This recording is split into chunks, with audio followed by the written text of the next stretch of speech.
उनको job security की नहीं पड़ी है, उनको जॉब सेटिस्फेक्शन की पड़ी है। एक दोस्त ने बोला कि भाई अगर तुम बड़ौदा से अगर ये हैंडल कर सकते हो हमारा बैक ऑफिस का काम, तो we can start a business. तो ग्रेट। डेट वाज टोटली एक न्यू डोमेन था मेरे लिए। सोलर का कुछ पता नहीं था, तो बीपीओ का कोई नॉलेज नहीं था, कैसे रिक्रूट करना है, कैसे कंपनी चलानी है, ज़ीरो एक्सपीरियंस था। राइट, वो शिफ्ट कल्चर को लेकर आपके यहाँ पे अलग अलग एज ग्रुप के, अलग अलग डेमोग्राफिक्स के लोग आते होंगे, तो उन लोगों को लीड करना वो आपके लिए कैसा है? जब मैंने अपना कैरियर स्टार्ट किया, तो उस टाइम पे हमारे जो करंट प्राइम मिनिस्टर है नरेंद्र मोदी सर, उनके साथ मुझे काम करने का मौका मिला। ओके, सो अर्लियर जो जेंजी का जो बिहेवियर था, I was not that happy. Okay. लेकिन एक दिन मैंने सोचा गहराई में कि यार ये लोग ऐसा कर रहे हैं तो क्यों कर रहे हैं, मतलब सीरियस नहीं है, इतने सा ऑनेस्ट नहीं है, लॉयल नहीं है।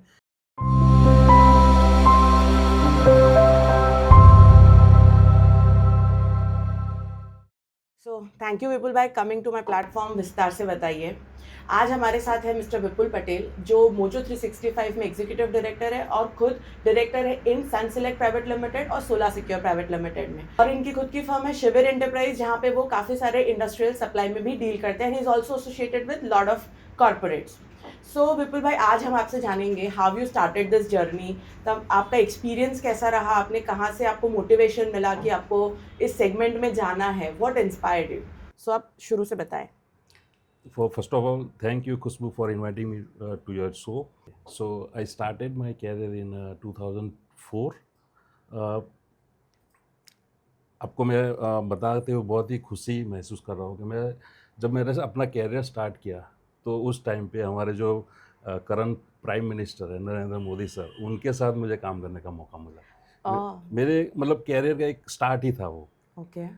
That was an event management company जो ट्रेड एग्जीबिशंस वगैरह करती है। तो I was working there as a marketing executive. I started as a marketing executive. तो वाइब्रेंट गुजरात जो इवेंट है अभी भी चल रही है, जो मोदी साहब ने लॉन्च की थी, तो उसका जो पूरा काम था, जो डोम का जो पूरा एग्जीबिशन का, तो वो सारा जो कंपनी को काम मिल रहा था contract, I was working there. तो आप उनसे एसोसिएटेड थे, आप उनके लिए काम कर रहे थे, करेक्ट, एंड आपको भी मौका मिला कि इतने बड़े इवेंट का एक पार्ट बनने का, राइट? Correct correct. और एक दो तो ऐसी चीज़ हुई थी कि कुछ भी इवेंट होता था तो मोदी साहब खुद पहले प्रेजेंटेशन देखते थे हाँ जी। कि भाई क्या कर रहे हो आप लोग, कैसे कर रहे हो। तो विदाउट हिज कंसर्न हम कुछ भी नहीं कर सकते। इवन उनके एक फ़ोटो भी हम नहीं लगा सकते थे उसमें वहाँ भी पे। उनका अप्रूवल मैंडेटरी है, करेक्ट, मतलब वो पहले से ही वो सिस्टम को उस तरीके से उसी लेते तरह हैं। से। सही है। तो एक दो बार उनके बंगलों में भी जाने का मौका मिला था शुरू में। तो दैट वाज ग्रेट वर्क हाँ, एक्सपीरियंस। मतलब लाइफ की शुरुआत में जब हमें ऐसे मौके मिल जाते हैं तो ऑटोमेटिकली एक मोटिवेशन लाइफ लॉन्ग मिल जाता है कि एक ऐसी पर्सनालिटी जो एक देश चला रहा है, उनके साथ अगर थोड़ा सा भी सेकेंड्स का काम करने मिल जाए, और आपने तो इतना बड़ा इवेंट उनके कहीं ना कहीं नेतृत्व में आपने काम किया, दैट्स वेरी गुड। सो वहाँ से फिर कैसे आप कॉर्पोरेट में एंटर हुए? ओके, उसके बाद थोड़े टाइम काम करने के बाद मैंने संदेश ज्वाइन किया, जो अच्छा। न्यूज़पेपर है, लीडिंग जी। न्यूज़पेपर। तो उसमें भी मैंने काफ़ी करीबन 2.5 साल जितना काम किया। ओके। तो that was also good experience. उसके बाद फिर मैं 7 साल के लिए लंदन चला गया ओके। स्टडी वीज़ा पे विद फैमिली। जब मैं वापस आया, तो आने के बाद मैंने अपना खुद का फर्म स्टार्ट किया यहाँ पे, जो आपने अभी मेंशन किया, शिविर एंटरप्राइज, जी। जो अभी भी रनिंग है। जी। और साथ साथ मेरे कुछ दोस्त जो उस टाइम पे जो मेरे कॉलेज फ्रेंड्स थे, वो उस टाइम ऑस्ट्रेलिया चले गए थे। अच्छा। तो उन्होंने वहाँ पे सोलर कंपनी स्टार्ट की थी ओके। ऑस्ट्रेलिया में। तो एक दोस्त ने बोला कि भाई अगर तुम बड़ौदा से अगर ये हैंडल कर सकते हो हमारा बैक ऑफिस का काम, तो we can start a business. तो डेट वाज टोटली एक न्यू डोमेन था मेरे लिए। सोलर का कुछ पता नहीं था, आउटसोर्सिंग कंपनी की तरह हमें स्टार्ट करना था काम। तो बीपीओ का कोई नॉलेज नहीं था, कैसे रिक्रूट करना है, कैसे कंपनी चलानी है, ज़ीरो एक्सपीरियंस था। राइट, वहाँ से आपने शुरू किया शुरू स्लोली किया। And gradually. ओके। सो आज की डेट में जैसे आपने जो बोला कि भाई एक sales process company, outsourcing company, इसके बहुत अलग अलग नाम मार्केट में है। इंडस्ट्री, आप बीपीओ इंडस्ट्री बोल लो, उसमें आईटी हो गया, सोलर हो गया, there are lot many products in it. तो जब हम ये इंडस्ट्री की बात करते हैं तो सबसे ज़्यादा अगर कुछ आप रील्स में या उसमें देखेंगे that is work life culture, है ना। तो आपके यहाँ पे आपने इतने सालों का जो आपका एक्सपीरियंस है, आपने आई बिलीव कि बहुत सारे अलग अलग कल्चर देखे होंगे, है ना। तो उसके बारे में आप कुछ ऑब्जर्वेशन शेयर करना चाहें? ओके, सो कल्चर जो होता है कोई भी कंपनी का, इट्स लाइक वाईफाई, ठीक है। अगर वाईफाई का सिग्नल स्ट्रांग है तो आपकी निकल पड़ेगी, मतलब आपके एम्प्लॉयज़ आपके साथ कनेक्ट हो Connected जाएंगे, है। जो चीज़ आप चाहते हो वो उसी प्रोसेस से होगी। होगी। अगर वाईफाई का सिग्नल वीक है तो एम्प्लॉयज़ को टाइम पे आने का मूड नहीं होगा, मूड नहीं होगा। मंडे मॉर्निंग उनको सताएगी, है। काम में प्रोडक्टिविटी में भी वो दिखाई देगा कि भाई प्रोडक्टिव नहीं है लोग, नहीं है, बहुत सारी चीज़ें। राइट। तो जैसे हमने जो मोजो 365 जो हमारा ऑर्गेनाइजेशन है, हमने डे वन से ऐसा एफर्ट डाली है कि कल्चर हमारा बहुत बढ़िया रहे, हाँ। वर्क एनवायरनमेंट भी अच्छा रहे, जो हमारा प्रोसेस है वो भी अच्छा रहे, ताकि एम्प्लॉयज़ जो भी हमारे वहाँ आते हैं तो हम उसको एज ए फैमिली ट्रीट कर दें और उनको लगे कि नहीं ये एक काम करने की जगह है। अगर हम बात करें कि हम वर्क लाइफ कल्चर की, जो जैसे कि आपने बताया कि इस तरीके का आपने प्रोसेस आपने देखा, लोगों को ये देना पड़ता है, सो हम स्पेसिफिकली उस पे जाए कि जो मॉर्निंग, अभी जैसे आपके यहाँ पे शिफ्ट है, राइट, कौन सा शिफ्ट टाइम है आपका? अभी 4:30 AM 4:30, to राइट। 1:30 मतलब एज पर ऑस्ट्रेलियन टाइम आपका Correct. शिफ्ट कल्चर है। तो वो शिफ्ट कल्चर को लेकर आपके यहाँ पे अलग अलग एज ग्रुप के, अलग अलग डेमोग्राफिक्स के लोग आते होंगे, तो उन लोगों को लीड करना वो आपके लिए कैसा है? ओके, सो अलग अलग तरह के लोग अगर होते हैं, it's like you know cherry, जो पिज़्ज़ा होता है फॉर एग्जांपल, उसमें कितने सारे टॉपिंग्स होते हैं, करेक्ट। है ना। तो अलग अलग टॉपिंग्स अगर एक साथ मिलते हैं तो उसका टेस्ट एक अलग ही होता है। अलग ही फ्लेवर निकल के आता तो है। हमारे पास सब मतलब वेटरन्स भी है, जेंजी भी है ना, सब लोग हैं सब हमारे लोग साथ हैं। साथ। तो उसका फ़ायदा ये होता है कि एक mix and match collaborative effort होती है, तो रिजल्ट कुछ नया निकल के आता है। हाँ, मतलब जो टीम वर्क है में उसमें मिलेनियल्स का एक्सपीरियंस करेक्ट, है ना, फिर जेनजी के नए आइडियाज, उनके एफर्ट, उनके एनर्जी, एनर्जी, वो तो मतलब it's a combination of new energy and experience, right. Correct. So आपको उसमें काफी स्ट्रगल्स भी आते होंगे उनको हैंडल करने में?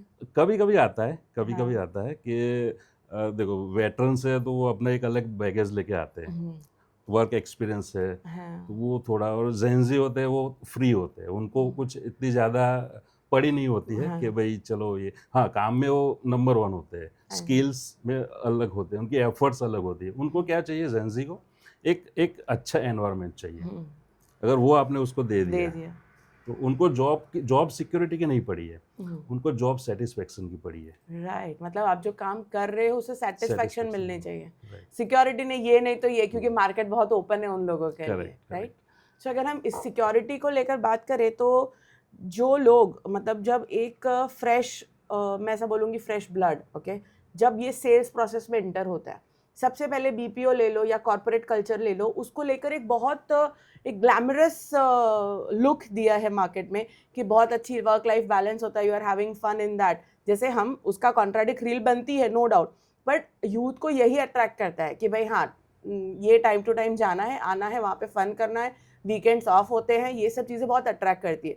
But what is the struggle that you have observed कि जब वो लोग फ्रेश आते हैं और जब आप उनको अपना प्रोसेस मतलब जैसे आपके ट्रेनिंग सेशंस होते हैं, ट्रेनिंग सेशन से लेके जो उनका प्रोबेशन का पीरियड होता है तब तक की जो जर्नी है, उसको आप क्या देखते हो, क्या ऑब्जर्व करते हो कि वो आए थे तब कैसे हैं, एंड जब उनके रिजल्ट्स निकलना शुरू होते हैं तब उनके बीच की जर्नी कैसी होती है? ओके, सो इसमें थोड़ा ड्रॉबैक है। जब वो आते हैं तो पूरी एनर्जी के साथ आते हैं, जब ज्वाइन करते हैं शिफ्ट टाइमिंग ऐसा है हमारा, पर्टिकुलर अगर मेरे बिजनेस की बात करूँ तो उस टाइम पे तो बहुत बढ़िया रहता है, ट्रेनिंग बढ़िया रहती है। जब फ्लोर पे आते हैं तो धीरे धीरे धीरे, एक तो उसमें क्या होता है, जो सीनियर्स है जो पहले बैठे हुए हैं, हाँ। वो उनको थोड़ा इन्फ्लुएंस करते हैं हाँ। कि भाई हाँ ये काम तो भाई ऐसे ही होगा, तेरी एनर्जी थोड़ी साइड पे रख, थोड़ी साइड पे रख दें, उस हाँ। तरह से। तो फिर धीरे धीरे धीरे उनका डाउन होता है। लेकिन मैंने ये चीज़ देखी है कि मेरे ऑर्गेनाइजेशन में आज तक 6 साल हो गए, जितने भी लोग सक्सेसफुल हुए हैं, जितने लोगों ने सारा पैसा कमाया है, आइदर सैलरी या इंसेंटिव, और तो उनका एक फोकस था कि नहीं, मुझे डे 1 से और ट्रेनिंग से ही लगता था मुझे कि ये बंदा बहुत ही आगे जाएगा, और उसने उसी तरह उसने फिर आजू बाजू क्या हो रहा है वो नहीं देखते। तो उसमें जेंजी भी, कई ऐसे जेंजी है जो सीरियस भी है, तो एकदम सीरियस फोकस्ड है अपने फोकस्ड काम है, को लेकर। फोकस्ड है। उनको पता है कि मुझे इतने पैसे बनाने हैं मंथ में, इस क्वार्टर में मुझे इतने पैसे कमाने हैं यहाँ से, तो वो फिर उसी तरह पे उसी लाइन पे चलते हैं। तो इसके साथ साथ हम देख रहे हैं कि काफ़ी सारे जेंडर्स में, जैसे हम बोलते हैं कि फीमेल्स काफ़ी एंटर हो रही हैं। तो पहले ऐसा था कि बहुत कम फीमेल्स इस टाइम जोन में या फिर ऐसे नाइट शिफ्ट्स में या फिर अर्ली मॉर्निंग शिफ्ट्स में जाते थे, बट अभी वो भी जाने लग गए हैं। सो उसका कुछ बेनिफिट अपनी ऑर्गेनाइजेशन में होता है? Correct, very good question. Females के लिए मैं इतना कहना चाहूँगा कि जितनी भी बीपीओस अभी कंपनीज है, इंडस्ट्री है या मेरी कंपनी है, यू आर मोस्ट वेलकम। क्योंकि आपके लिए अगर वर्क लाइफ बैलेंस करना है तो this is the best platform. Right, timing ऐसा होता है, शिफ्ट वाइज होता है, तो आप बाकी का काम घर का भी कर सकते हो, ऑफिस का काम भी कर सकते हो, दोनों आप मेंटेन कर सकते हो। राइट। मेरा ऑफिस टाइमिंग 1:30 को फिनिश हो जाता है। 1:30 को फिनिश हो जाता है, ठीक है। तो उसके बाद आप चाहे वो काम कर सकते हो। राइट, मतलब फैमिली को टाइम देना चाहो, बच्चों को टाइम देना चाहो, वो भी आप दे सकते हो। It's a good comfort zone. Correct. Okay, and मुझे बीच में जैसे अपना कोरोना का फेज था, तब आपने कई वर्क फ्रॉम होम भी आपने इंट्रोड्यूस किया था। सो उसके बाद वर्क फ्रॉम होम को अब देखें तो काफ़ी सारे कॉर्पोरेट्स अलाउ नहीं करते हैं, और कुछ लोग हैं जो सिर्फ वर्क फ्रॉम होम करते हैं। तो उसके बीच का आपका क्या एक्सपीरियंस है? एक्चुअली थोड़ा मेरे साथ बैड एक्सपीरियंस हुआ था वर्क हाँ। फ्रॉम होम का, कि उसमें मेन चीज़ होती है कि आपका जो डेटा होता है वो लीक होने के चांसेस बहुत होते हैं, राइट, क्योंकि आप पूरा पोर्टल उनको दे देते हो घर पे। अब वो क्या यूज़ करते हैं वो हमें नहीं पता। राइट। तो मैं अभी अलाउ नहीं करता हूँ जनरली, और प्रीफर भी नहीं करता। और एक और चीज़ है कि अगर आप घर पे काम कर रहे हो ना, तो वो माहौल ही नहीं बनता, वो मज़ा ही नहीं आता है ऑफिस वाला। भले आप ऑफिस में जाके कुछ नहीं करते हो, हाँ, लेकिन फिर भी एक फीलिंग आती है कि नहीं मैं आज काम पे गया हूँ। घर राइट। पे वो फीलिंग ही नहीं आती है। हाँ, मतलब जो एक ऑफिस की एनर्जी होती है, दैट हाँ, इंस्पायर्स यू टू वर्क, कि भाई करेक्ट, हाँ, हम काम करने आए हैं, हम सिर्फ काम कर रहे करेक्ट। हैं। ओके, सही है। सो अब इसके हिसाब से अगर हम देखें तो ये इंडस्ट्री में आपके यहाँ पे, जैसे मैंने देखा है, अलग अलग सिटी से भी लोग आते हैं, कुछ टियर 2 से भी आते हैं, टियर 3 से भी आते हैं। सो वो लोग जब आते हैं तो आपको क्या लगता है, जो लोकल हमारे स्टाफ है यहाँ के रिक्रूट और बाहर के रिक्रूट, उन दोनों में क्या डिफरेंस होता है? वो लोग देखो, देखा जाए तो अपने गुजरात में काफ़ी टैलेंट है, बहुत टैलेंट है, बड़ौदा में बहुत टैलेंट है। लेकिन जो बाहर से लोग आते हैं वो अकेले रहते हैं पहले तो फैमिली का बर्डन नहीं होता, कोई ऑब्लिगेशन नहीं होता, तो वो फोकस उनका ज़्यादा होता है काम पे। ये राइट, चीज़ मैंने देखी है। मतलब आप एक ऑर्गेनाइजेशन को प्रोडक्टिविटी ज़्यादा मिलती है करेक्ट, इससे। करेक्ट। ओके, लैंग्वेज पे कंट्रोल भी बहुत बढ़िया होता है। जो साउथ के लोग आते हैं उनका कम्युनिकेशन स्किल्स बहुत बढ़िया बहुत होता है। बढ़िया होता है। ओके, सो जैसे आपने बात की कम्युनिकेशन स्किल्स की, so sales is by default related with communication skills. तो अगर हम देखें कि ऐसी बेसिक क्या क्वालिटीज़ होनी चाहिए इन इवन दोज फीमेल्स के जिनको नया काम शुरू करना है, या फिर दोज फ्रेशर्स के जिनको काम करके ये ऑर्गेनाइजेशन में आना है, तो कम्युनिकेशन स्किल के साथ और क्या क्या चीज़ें, स्किल्स आपको इम्प्रूव करनी पड़ेगी to survive in this kind of culture and corporates? Okay, so उसके साथ साथ negotiation skill, that is very important. Okay, कुछ भी चीज़ में अगर आपको सेल आप कर सकते हो, मतलब प्रोडक्ट आपको अगर हम कुछ देते हैं, आप सेल उसको बेच सकते हो, लेकिन जब प्राइसिंग की बात आती है, कुछ नेगोशिएशन की बात आती है, तो वहाँ पे मोस्टली मैंने देखा है लोग फेल हो जाते हैं। फेल हो जाते हैं। मेरे पास बहुत अच्छे अच्छे सेल्स पीपल मैंने हायर किए, बहुत ही बढ़िया प्रेजेंटेशन देते हैं, सब कुछ होता है, लेकिन डील क्लोज नहीं कर पाते। वजह है कि नेगोशिएशन स्किल की कमी। तो उस पर बहुत फोकस करना फोकस ज़रूरी करने की है। ज़रूरत दूसरी है। चीज़ है, अगर आप कोई भी फील्ड में हो, आपको ये देखना है कि सामने वाले को क्या ज़रूरत है, मतलब उसके पास क्या प्रॉब्लम है, आपको उसका सॉल्यूशन देना है। Need analysis is need, very बस। इम्पोर्टेंट। सही बात है।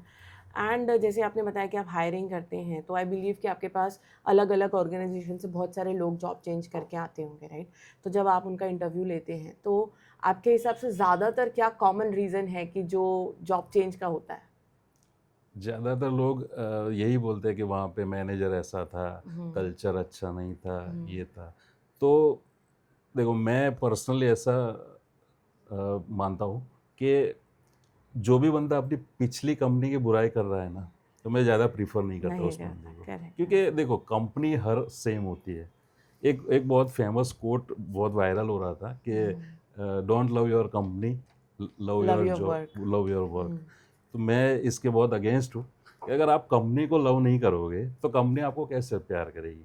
सही बात है। हाँ, आपको दिखाना पड़ेगा अपने काम के थ्रू, प्रोडक्ट के थ्रू दिखाना पड़ेगा। मतलब जो कल्चर आप देना चाहते हो उसके सामने वो कल्चर की एक्सपेक्टेशन भी है कि भाई अगर कंपनी इतना कर रही है आपके लिए तो आपको भी वो चीज़ करनी पड़ेगी। Okay, right.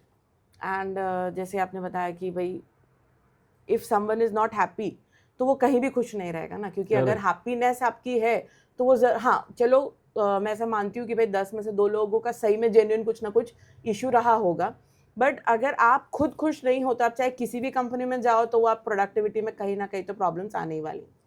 बट अभी हम जैसे देखते हैं कि कॉर्पोरेट में ज़्यादातर ये कल्चर है जंप का, कि भाई 2 साल हो गए तो हमें जंप करना है, हाइक लेना है, जंप करना है, हाइक लेना है। उस बारे में आपका क्या पॉइंट ऑफ व्यू है? देखो, अल्टीमेटली सबका गोल तो यही है कि पैसे कमाने, ग्रोथ, अच्छे पैसे कमाने, जल्दी कमाने, और जेंजी का तो यही है, क्विक मनी। Quick money. और वो गलत भी नहीं है। मैं नहीं मानता कि उस किसी, अभी पहले हमारे टाइम पे अलग चीज़ थी, हम लोग जॉब सिक्योरिटी पे ज़्यादा फोकस करते थे कि गवर्नमेंट जॉब ढूंढते थे कि ये मिल गया अभी लाइफ टाइम कोई टेंशन नहीं। अभी के टाइम पे वो नहीं है, अभी उनको ज़्यादा पैसे चाहिए इसलिए वो जंप करते हैं। मेरे पास भी कई लोग आते हैं 2 महीने 3 महीने 6 महीने साल में जंप कर देते हैं। मैं उनको अलाउ भी करता हूँ। अगर कोई मुझे लगता है कि ये बंदा यहाँ पे फिट नहीं हो रहा है तो मैं उसको कई और रेफरेंस भी देता हूँ कि भाई तू यहाँ पे जा, यहाँ पे तेरे को अच्छा मिलेगा। क्योंकि हर एक की एक अलग अलग स्किल होती है। जो बेसमैन है वो बैटिंग कर सकता है, बॉलर है बॉलिंग कर सकता है। अगर हमने मिसमैच कर दिया तो फिर वो नहीं होगा। मतलब जैसे कि ये प्रोसेस है पूरा, अगर हम पर्टिकुलर सारी इंडस्ट्री की बात करें तो बीपीओ सेगमेंट ले लो, आईटी सेगमेंट ले लो, तो इसमें कॉमन प्रोसेस अगर निकले तो आपके हिसाब से what is the common process जो एक नॉर्मल इंसान को सरवाइव करने के लिए इतना प्रोसेस तो सीखना ही पड़ेगा? एक तो उनको जो बेसिक चीज़ में अगर बोलूँ तो एक है ऑनेस्टी। आप कुछ भी काम करो ना, कहीं पे भी काम करो, अगर आप ऑनेस्ट हो तो आप सर्वाइव कर जाओगे पहले। वो अभी की जनरेशन में वो चीज़ मिसिंग मुझे लग रही है। बहुत सारे लोग अच्छे हैं, सब है, लेकिन लॉयल्टी भी नहीं है, ऑनेस्टी नहीं है। स्किल है लेकिन वो स्किल को वो लोग नेगेटिव में यूज़ करे ज़्यादातर। कई लोग कहीं डायरेक्शन की कमी, फोकस की कमी है। Okay, fine. तो जब हम ये डिस्कस करते हैं कि ये प्लस एंड माइनस चीज़ें हैं, प्रॉज एंड कॉन्स हैं इस सिनेरियो के, सो आपको क्या लगता है कि ये जो इंडस्ट्री आगे बढ़ रही है, अब नए नए जैसे एआई आ रहा है, राइट? तो ये एआई आते आते काफ़ी, अब हम अगर कॉमन निकालते इट्स अ प्रोसेस जो काफ़ी ऑटोमेट है ना, कि भाई कस्टमर को कॉल करना है, उनसे डिस्कशन करना है, प्रोडक्ट पिच करनी है, प्रोडक्ट पिच करने के बाद आपको उसको नेगोशिएट करके अपने प्राइस पे लॉक करना है। This is a common process. तो ये तो एक ऐसा प्रोसेस है जो आजकल एआई से काफ़ी इजीली लोग कर रहे हैं। जैसे हमारे पास भी दिन में 2 फ़ोन तो ऐसे आते ही हैं जो एआई जनरेटेड होते हैं कि भाई ये चीज़ है। सो हम अगर पूरे इंडस्ट्री में से ये कॉमन पार्ट अगर ऑटोमेट करें, टेक्नोलॉजी से रिप्लेस करने की सोचे, तो उस बारे में आपके क्या व्यूज़ है? होना चाहिए या नहीं होना चाहिए, और होना चाहिए तो क्यों, और नहीं तो क्यों? ये ज़रूर होना चाहिए। इवन आज के न्यूज़ है, आज मोदी साहब ने यूपी में कुछ एआई रिलेटेड कुछ प्रोजेक्ट लॉन्च किया है इंडिया में, और बहुत फंडिंग किया है, और वो भी मानते हैं कि एआई इज़ द फ्यूचर, और सबको पता है ये चीज़, ठीक है। तो उससे जो बातें कही जाती है कि वो मैन पावर को रिप्लेस कर देगा, ये होगा, वो ज़्यादातर ऐसा नहीं होगा। अगर आप अपने आप को अपग्रेड कर लेते हो, आप अगर चीज़ें सीख लेते हो कि एआई अपने आप नहीं चलेगा, उसको प्रॉम्प्ट देने पड़ेंगे, तो वो प्रॉम्प्टिंग अगर आप सीख जाते हो तो आपका काम कोई नहीं छीन सकता। हाँ, सो आप इतने सारे एम्प्लॉयज़ को आप मेंटेन करते हो, सो एज अ लीडर आपको भी कुछ चैलेंजेस आते होंगे कि भाई हर सुबह हर किसी की अलग एनर्जी होती है। मतलब हम किसी की यूनिफॉर्म एनर्जी नहीं लेकर रोज़ सुबह फील कर सकते। तो आप उन लोगों को डेली बेसिस पे मोटिवेट करना या मंथली कैसे करके आप उन लोगों को कैसे मोटिवेट रखते हो आप? ये एक चैलेंजिंग टास्क होता है हर रोज़ टीम को मोटिवेट करना। मेरी ऑफिस में मैंने 2 वर्ड्स को बैन किया हुआ है। अच्छा। एक है ट्राई, एक टुमारो। अच्छा। ठीक है। ट्राई एक इसमें मैं सॉरी बच्चन साहब को मैं बच्चन साहब बोलते हैं कि कोशिश करने वालों की हार नहीं होती, लेकिन मैं मानता हूँ कोशिश करने वालों की तो हार हो सकती है, लेकिन मेहनत करने वालों की हार नहीं होती। अच्छा। फ़र्क ये है कि हम बोलते हैं कि भाई मैं ट्राई करूँगा इस चीज़ के लिए, तो उसका मतलब होता है कि 50-50 हो गया वहीं से। ओके, मैं शायद करूँगा या नहीं नहीं करूँगा। करूँगा, मतलब आप प्लान बी के लिए तैयार हो, ऐसा हो जाता ये इंटरव्यू के बाद मैं यहाँ से घर जाऊँगा या घर जाने का ट्राई करूँगा? है, जाओगे? जाऊँगा, ट्राई नहीं करूँगा। मतलब करेक्ट, कन्फर्म चीज़ है, उसमें हम ट्राई वर्ड नहीं यूज़ नहीं करें। करते। तो सेम चीज़ मैंने ऑफ़िस में बोली हुई है कि कभी भी ट्राई नहीं करना है। Either we are doing it और नॉट डूइंग इट, सिंपल। और दूसरी चीज़ है टुमारो, किसी का कल आज तक आया नहीं है और ना आएगा। तो जो भी करना है, जो भी अभी सेल्स करने हैं, जो भी हमारा काम है, वो आज ही करना है। हाँ, ये 2 चीज़ें मैंने वो बोर्ड पे भी बड़े अक्षर में लिखी हुई है। कि भाई अभी करना है, अभी करना ये है, 2 चीज़ नहीं चाहिए, नहीं चाहिए, कल पे कुछ नहीं डालना है और अभी ट्राई नहीं करना है, बस करना है, करना है। राइट। एक्चुअली बहुत सही भी है कि कभी-कभी लोग क्या करते हैं कि परफेक्शन ढूँढने के चक्कर में कोशिश ही नहीं करते कि करेक्ट, सब परफेक्ट हो जाएगा उसके बाद मैं शुरू करूँगा। रादर उससे अच्छा है कि भई आप करना शुरू तो करो, परफेक्ट तो धीरे-धीरे, क्योंकि गलतियाँ नहीं करोगे तब तक यू वोंट रियलाइज़ कि हाउ टू चेंज। करेक्ट। तो वो परफेक्शन के उसमें नहीं, पर हाँ, करना तो है। वो एक डेडिकेशन तो चाहिए आपके डूइंग्स में।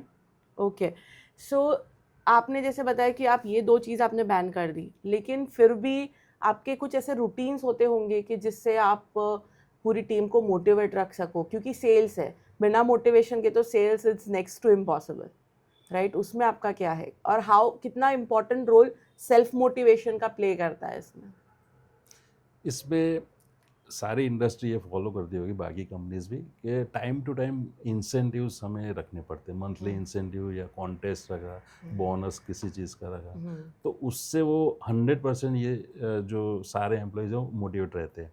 राइट, उनको है कि भाई आज मैं इतना टास्क ख़त्म करता हूँ तो मुझे ये मिल रहा है, ये ख़त्म करता हूँ ये मिल रहा है।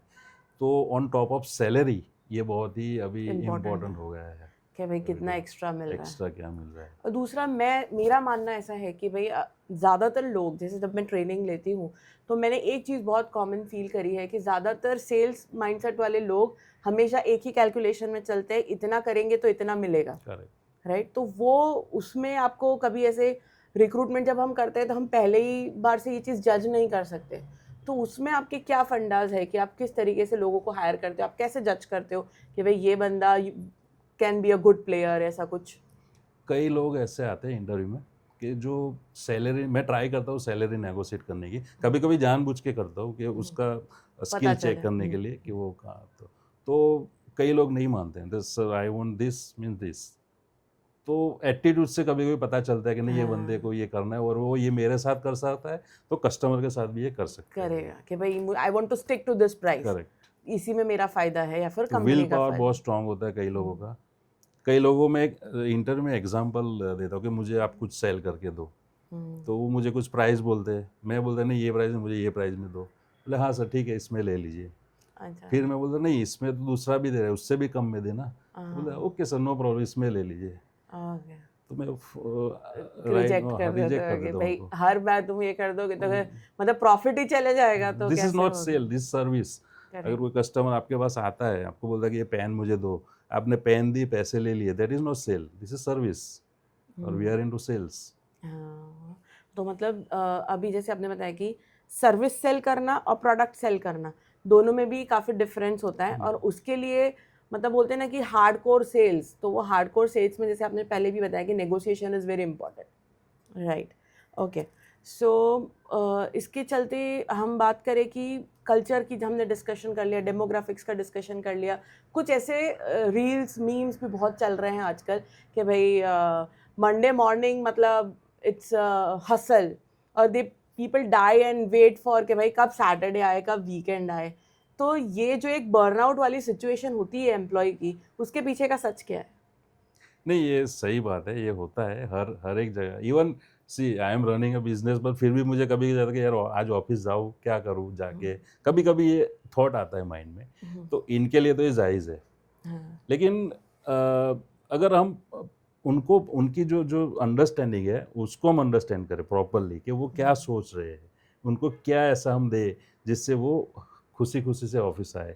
तो वो बहुत सारी चीज़ें हम हमारे एचआर टीम वो मिलके कुछ ना कुछ करते रहते हैं, तो राइट, ताकि उनको राइट ट्रैक पे रहे, टाइम पे सब आ जाए, राइट। चलता रहे। मतलब जैसे हमको बार बार सेल स्कीम्स भी लानी पड़ती है सेल करने के लिए, वैसे एम्प्लॉयज़ को खुश रखने के लिए भी कुछ ना कुछ नया करते कई बार रहना खुशबू पड़ता ऐसा हुआ है कि मान लो कि हम क्या कस्टमर हमारा सोलर का काम है, तो जब हम इंस्टॉल करते हैं उसके बाद कस्टमर से रिव्यू लेते हैं 5 स्टार। तो कभी कभी ऐसा होता है कि 1 वीक हो गया, 2 वीक है, हम इंस्टॉल किए जा रहे हैं लेकिन कोई भी रिव्यू नहीं आ रहा है। लेकिन मैं उस दिन अगर कोई इंसेंटिव अनाउंस करता हूँ कि भाई आज जो भी एक रिव्यू लेके आएगा उसको 500 रुपीज़ मिलेंगे, तो रिव्यू के ढेर लग जाते हैं। अच्छा, this drives me to one thing, ये ऐसा नहीं है कि आपका प्रॉब्लम है, ये काफ़ी सारे लोगों का ये प्रॉब्लम है कि जब हम एम्प्लॉय की वर्क रिस्पॉन्सिबिलिटीज़ की बात करते हैं, कि जब हम किसी को इंटरव्यू के लिए बुलाते हैं, हम एक उनको डेडिकेटेडली वर्क रिस्पॉन्सिबिलिटी देते हैं कि भाई for example you are hire as a sales executive या फिर you are hire as a marketing executive या डिजिटल जो भी है, तो उनकी वर्क रिस्पॉन्सिबिलिटीज़ लिखी हुई होती है। लेकिन हम जब ऐसा मानते थे, मैं ऐसा मानती हूँ कि जब मैं जॉब कर रही थी, शायद जब आप जॉब कर रहे थे, तब एक ऐसा सिनेरियो था कि कुछ कुछ चीज़ें अगर हमें हमारे सीनियर्स ना भी बोले तो वी टेक इट, क्योंकि वो कंपनी के लिए फ़ायदेमंद होता था तो हम उसको पुश करते थे। लेकिन अभी जैसे आपने बताया, you need to put that bonus thing, कि फिर कुछ स्कीम वाला थिंग कि जब जाके उनको रिव्यू लाना होता है, बट रिव्यू लाओगे नहीं तो धंधा होगा नहीं। बीइंग अ बिजनेस, आज अगर मैं आपसे रिव्यू नहीं लूँगी तो I can not promote my thing, because वो review is part of a, मतलब आपके लिए एक सेल्स टूल हो गया। फिर भी ऐसा क्यों होता है, आपको क्या लगता है इसके पीछे क्या माइंडसेट है लोगों का? इसमें जो कुछ मान लो पुराने एम्प्लॉयज़ है जो जो डटे हुए हैं जॉब में, उनको लगता है कि नहीं भाई इतना ही काम, इतने टाइम में इतना ही काम करेंगे, इतने मैं खुश पैसे हूँ। मिले, मैं खुश। तो उनको देख देख के बाकी लोग भी कभी कभी उनके जैसे इन्फ्लुएंस में आते हैं। हाँ करते हैं, वो ऐसा होता है कभी कभी। ओके, सो इन जनरल आजकल तो ट्रेंड है कि भाई कितने गूगल रिव्यूज़ है। If I look for some restaurant तो भी हम पहले देखते हैं कि भाई कितने गूगल रिव्यूज़ है। हम अभी जैसे जोमेटो पे भी अगर कुछ भी गड़बड़ हो जाती है तो किसने कंप्लेंट कितने करी है वो पहले देखते हैं। हम नेगेटिव रिव्यूज़ भी इतने देखते हैं। सो आपको कभी इन सब चीज़ों का challenge in terms of sales या फिर in terms of sales representative कभी आया है कि फिर आपके रिव्यूज़ डाउन गए हो या फिर उसका कोई इम्पैक्ट हो, ऐसा कुछ? डेफिनेटली काफ़ी टाइम आते हैं। अगर एक भी 1 स्टार रिव्यू आ जाता है तो पूरी ऑफिस हमारी दौड़ने लगती है कि भाई क्या हुआ क्या हुआ, सब लोग ढूंढते हैं और पर्टिकुलर जो बंदा है उसको भाई क्या रीज़न से वजह से ये आया है और जल्द से जल्द उसको रिमूव कैसे करें, वो पहले कोई ढूंढते पर्टिकुलर हैं। सजेशन आप देना चाहे कि how to deal with this situation? क्योंकि एक इसमें देखो, हर बार मैं ऐसा मानती हूँ कि हर बार किसी की गलती हो ऐसा ज़रूरी नहीं है, बट कुछ ना कुछ सर्कमस्टेंसेस ऐसे हो जाते हैं, तो how you deal with it? मतलब कोई सजेशन? उसमें क्या, कभी कभी हम थर्ड पार्टी पे डिपेंड रहते हैं समटाइम्स, ठीक है। तो अगर उनकी गलती की वजह से रिव्यू आया, लेकिन रिव्यू तो कंपनी के नाम पे आता है, हाँ। तो देखो थरो रिसर्च करते हैं हम लोग कि भाई क्या है, किसकी फॉल्ट है। ऐसा नहीं कि किसी पे ये जाके थोप दिया कि थोप भाई दिया इट्स कि योर, हाँ ब्लेम गेम ये नहीं करना नहीं है। करते हैं प्रॉपरली। और अगर कुछ कस्टमर से भी बात करके क्या प्रॉब्लम है पहले वो प्रायोरिटी में हो। कभी कभी क्या होता है कि कस्टमर को बोला है कि भाई हम 2 दिन बाद आपका ये प्रॉब्लम है सॉल्व कर लेंगे, अभी हम थोड़ी बाकी कामों में बिजी है, तो उस पर पेशेंस नहीं होता है, तो वो रिव्यू डाल देता है। सो अभी तक हमने जो भी ये सारा डिस्कशन किया, so if we talk about आपकी कंपनी, लेट्स से मोजो 365, आपका जो स्लोगन है ना, तो आप खुद ही वो एक बार तो स्लोगन बताएं सबसे पहले, what is that slogan? That is work smart, have fun and grow together. That okay, is our motto. इसको आप एलॉबरेट करेंगे थोड़ा Okay, अपने so, कल्चर के साथ, लाइक आपके जो कैसे आप इसको एक्चुअली में लिव कर रहे हैं, मतलब? okay. So मैंने है ना एक स्मार्ट और हार्ड दोनों को मिला के स्मार्ट, मैं हमेशा टीम को ये लिखता हूँ, do smart work, okay. Right. तो अभी देखो एक एग्जाम्पल ऐसा देते हैं कभी कि भाई मेहनत तो गधे भी करते हैं, हमने सुना होगा कई बार, बराबर है। और इंसान को बोलते हैं कि मेहनत तो गधे भी करते, तो गधे जैसा है, करेक्ट। एक्चुअल में क्या होता है, गधे को क्या करना होता है, गधे का काम क्या है, सामान ढोना, सामान यहाँ से वहाँ चलना। पहुँचाना है, ठीक है, वही उसका काम है। और उसमें तो उसने महारत ही हासिल कर ली है, बराबर। तो वो अपने फील्ड का बादशाह है, वो जी, उसको जो काम दिया वो कर रहा है। करता रहेगा। हमें उसको इंजीनियर डॉक्टर तो बनाना नहीं है। तो हमें ये जो बोलते हैं कि गधा गधे की तरह काम करते हैं, एक्चुअल में वो ठीक नहीं है वो। राइट, मतलब आपको यहाँ पे ऐसा नहीं है कि सिर्फ एक चीज़ को इधर से उधर पहुँचाना है, अपना दिमाग भी लगाना है उसमें, राइट। तो उसके लिए स्मार्टनेस तो चाहिए ही चाहिए। ओके, सो जब आप अपने कल्चर में ये चीज़ ला रहे हो कि भाई आप work smart, have fun, grow together, मतलब ये कहीं ना कहीं ऐसा दिखाता है कि आप मेहनत करो, एंजॉय भी करो लाइफ को, एंड देन साथ में हम ग्रो करते हैं। सो जब हम ग्रो करते हैं तो जैसे हमने देखा कि अलग अलग एज ग्रुप के लोग आ रहे हैं, सो आपका अभी जैसे कॉरपोरेट्स में ज़्यादातर अभी जेनजी को लेकर एक बहुत बड़ा वो क्रिएट कर रखा है। बहुत सारी रील्स भी आप देखेंगे कि पॉजिटिव नेगेटिव दोनों आ रही है, no doubt, but then negative बहुत ज़्यादा आ रही है। तो वो रील्स में जब जैसे रीच मिल रही है, लोग उसमें कंटेंट कुछ भी डाले जा रहे हैं, बट आपके हिसाब से leading this much entire team, आपका क्या पर्सपेक्टिव है entire overall about Gen Z? Okay, so earlier जो जेंजी का जो बिहेवियर था, I was not that happy. लेकिन एक दिन मैंने सोचा गहरे में कि यार ये लोग ऐसा कर रहे हैं तो क्यों कर रहे हैं, मतलब सीरियस नहीं है, इतने सा ऑनेस्ट नहीं है, लॉयल नहीं है। फिर मैंने सोचा कि वो जब से उन्होंने जन्म लिया है तब से उन्होंने यही कल्चर देखा है उन्होंने। हाँ। तो उनके जगह पे वो सही है, वो गलत नहीं है। जब हम हमारे टाइम पे थे, हम ये अगर हम सोचते हैं कि हम जब उनकी एज के थे तो हम भी बहुत सारे कारनामे करते थे। हाँ, उस टाइम पे एक्सपोजर नहीं था, ये मीडिया, सोशल हाँ, मीडिया डिजिटल नहीं था, digital- व्हाट्सएप नहीं था, तो इतना तो किसी- फ्लरिश नहीं बस- होता बस। था, अभी वो जो भी करते हैं वो बाहर आ जाता है, यही वायरल चीज़ है। निकल जाता है। निकल जाता है। तो वो गलत नहीं है, अपने हिसाब उन्होंने जो दुनिया देखी है और उसी में वो रह रहे, उसी को फॉलो कर रहे, तो गलत कुछ नहीं है। हाँ, उनसे बहुत कुछ सीखना है जेनजी से अभी। जैसे हमारे पहले डिस्कस हुआ कि energy, they got tremendous energy. अब सोच नहीं सकते, अगर उनको ये काम करना है ना तो वो कुछ भी करके वो कर देंगे, जो हमारी जो एक्स जनरेशन है वो अभी नहीं कर सकती, रेडी नहीं थी उस चीज के लिए। हाँ, इवन आज की डेट में भी वो हमसे बहुत एडवांस है, और नई टेक्नोलॉजी वो कैसे ऐसे ऐसे सीख एक्सेप्ट जाते कर लेते हैं, सीख जाते हैं, एक्सेप्ट कर ले, और मतलब उनको कोई टाइम ही नहीं लगता है कुछ चीज़ों में एडॉप्ट करने में। राइट। मतलब अभी एक चीज़ है, जैसे कि हमने देखा था कि हमारे एल्डर्स जब जॉब उनका वर्क कल्चर था, तब नया नया जब कंप्यूटर ने पूरा टेक ओवर लिया था कि फ्रॉम बुक से कंप्यूटर, तो बहुत सारे कंप्यूटर क्लासेस चले और ये सब हुए, तो उनको बहुत ज़्यादा टाइम लग गया इन सब चीज़ों को एक्सेप्ट करने में। कंपेयर टू दैट, जैसे हमारे पास चीज़ें आई तो हमने अभी अभी जैसे हम एआई एक्सेप्ट कर रहे हैं, चीज़ों को चेंज कर रहे हैं, तो थोड़ा बहुत स्पीड हुआ। बट आई बिलीव जेनजी के लिए अगर आगे कोई नया चेंज आएगा तो दिया तो एकदम क्विक एक्सेप्टर्स, राइट, कि भाई हाँ करना ही है, हो ही जाएगा, शायद वही कुछ नया लेकर आए, राइट। सो ये सब चीज़ें तो काफ़ी सही एक प्लेटफॉर्म दे रहे हैं। इसका अगर बेस्ट एग्जांपल दें, आप कहीं गांव में चले जाओ आज की डेट में, गांव में लोग, हमें ऐसी एक इम्प्रेशन है कि अनपढ़ लोग है अभी, ये है, चलो ठीक है, जो पेरेंट्स है वो अभी भी वैसे ही है, लेकिन उनके जो बच्चे हैं आज की वो रहते हैं गांव में ही है, लेकिन इतने एडवांस है, जो सिटी में जो बच्चे कर रहे हैं वही काम वो कर रहे हैं। अब उनके पेरेंट्स को देखो तो लगेगा उनका बच्चा भी ऐसा ही होगा, बट देन नहीं, ऐसा नहीं है, there is a huge change, correct. So मतलब पर्सपेक्टिव जैसे चेंज हो रहा है वैसे हर चीज़ में वो चीज़ें आ रही हैं, ठीक है। अच्छा, अभी आप आने वाले 10 साल में अगर बीपीओ सेगमेंट का या उसमें हर चीज़ ले लो, जैसे अभी आपने बताया कि मोजो का आपका ये कल्चर है, सबसे पहले तो मैं आपसे ये पूछना चाहूँगी, how mojo is different from other BPOs? Okay, एक तो बेस्ट बेनिफिट हमारा टाइमिंग है। अर्ली मॉर्निंग शिफ्ट होती है, 4:30 को आप आओ, 1:30 को फ्री हो जाओ। ओके। आपके पास बहुत सारा टाइम रहता है बाकी चीज़ों के लिए, तो वो एक बेस्ट बेनिफिट है। प्लस 15,000 स्क्वायर फीट का हमारा ऑफिस है साराभाई कैंपस में, तो ह्यूज स्पेस है।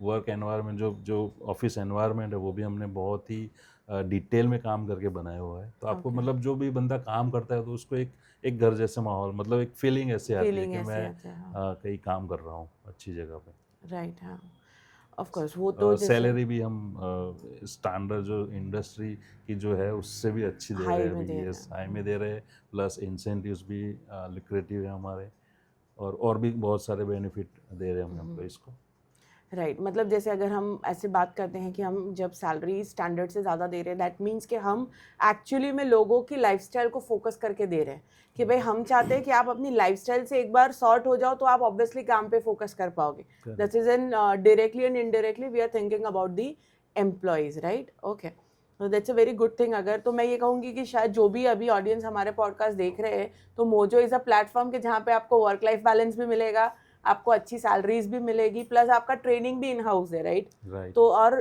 कैंपस भी आपका एकदम वेल स्टैंडर्ड, अभी के स्टैंडर्ड के हिसाब से सेट है।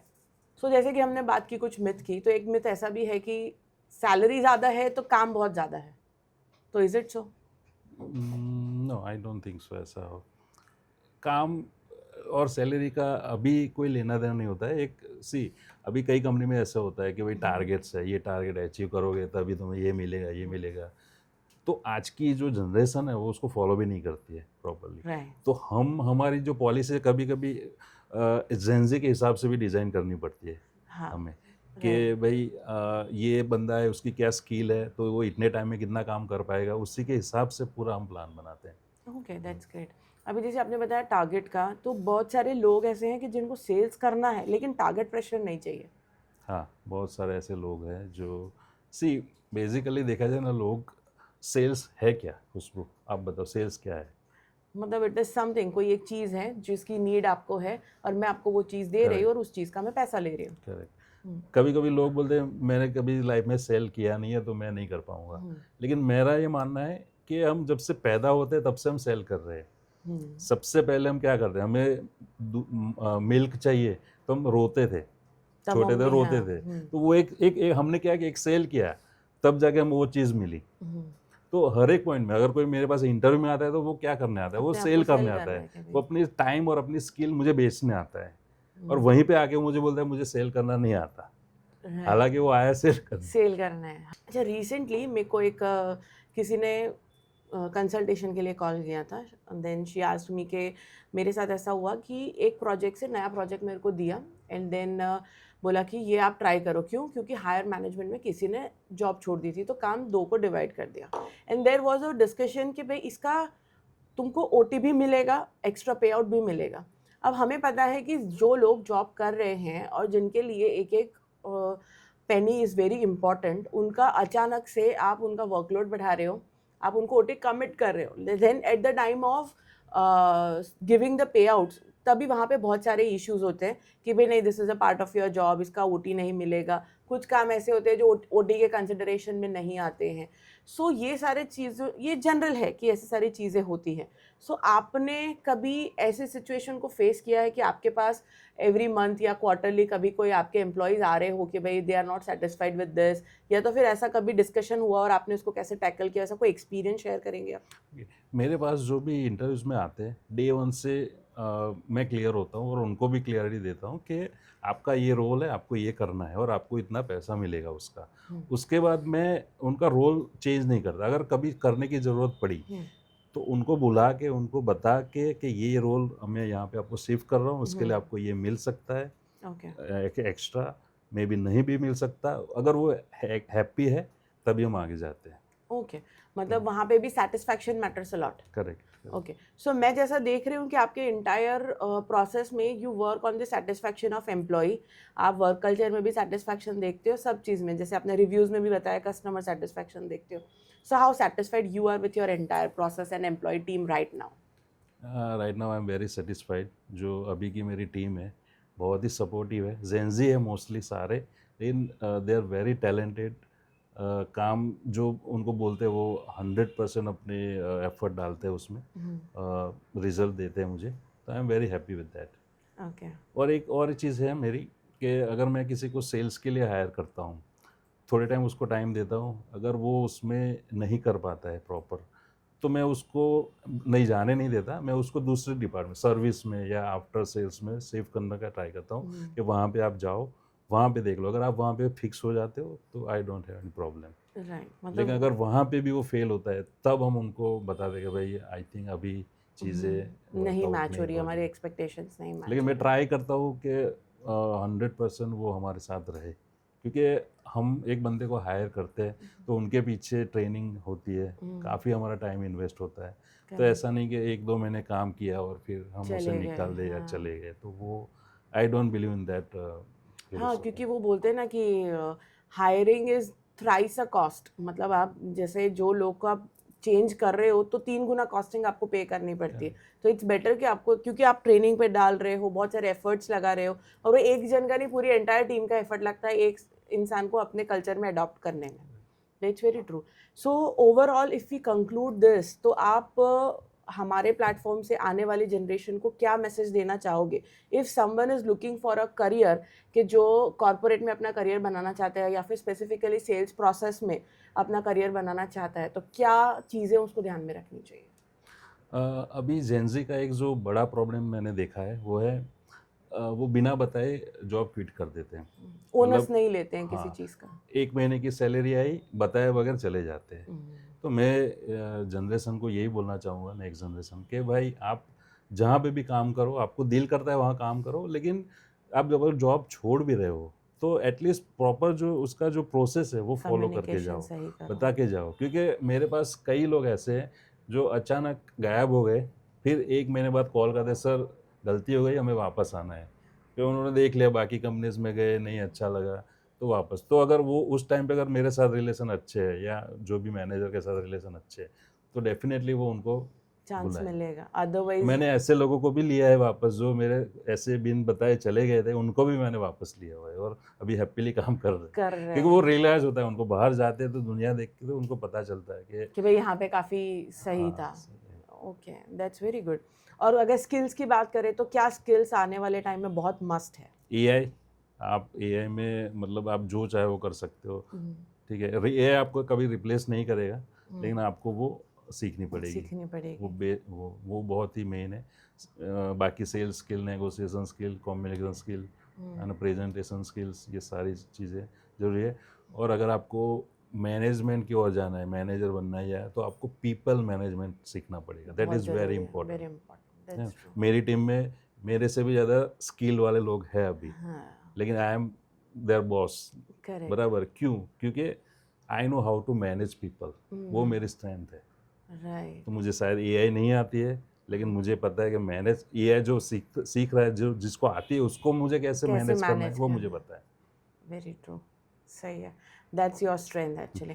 Thank you so much for sharing your entire experience and your views on this platform, and hope के आने वाले जनरेशन को कुछ जो स्किल्स हमने एक्सपीरियंस करी हैं या फिर आप अपने एक्सपीरियंस से बता रहे हैं वो काफ़ी बेनिफिशियल रहे और उनके किसी डिसीजन मेकिंग में हम हेल्प कर पाए, right? Thank you so much Khushboo for inviting me. Thank Thank you, you. Thank you.